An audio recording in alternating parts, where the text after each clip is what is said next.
I'm Diane Davis, and I'm one of the photographers in the Uncharted Waters exhibit at Harbourfront. I've done 12 different images. I shot a lot of them on Toronto Island and some of them in the east end of Toronto as well. I did some scouting initially in the west end, but I wanted kind of a more a natural setting, so a little bit more wild setting, so I kind of ended up in the east end. So when I started shooting, I knew I wanted to shoot kind of the natural environment, and I really wanted to take shots that were a little bit fantastical, a little bit odd.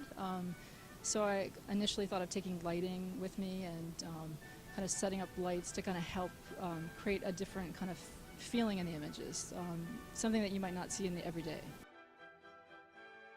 It's similar in terms of I've shot a lot of landscapes and shots kind of in the forest before. In the past, I've often mediated them with sheets and shooting through things. So this time it's a little bit different in shooting the straight objects, but in those previous images I also used lighting as well, so there's some connections there.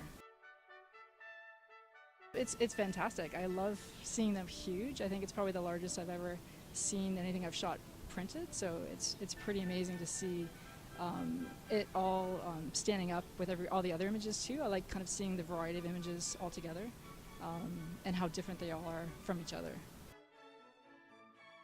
The one behind me. It's one I shot on Toronto Island, kind of I guess it was towards the kind of 3/4 way through the project, and I was kind of finding my rhythm with shooting, and I felt like I was starting to connect to the natural spaces that I was in, and just having more of a feeling for them, and so I kind of felt like this image kind of represented that, and it felt like I was finally kind of shooting what I was seeing in my mind and shooting what I was seeing around me.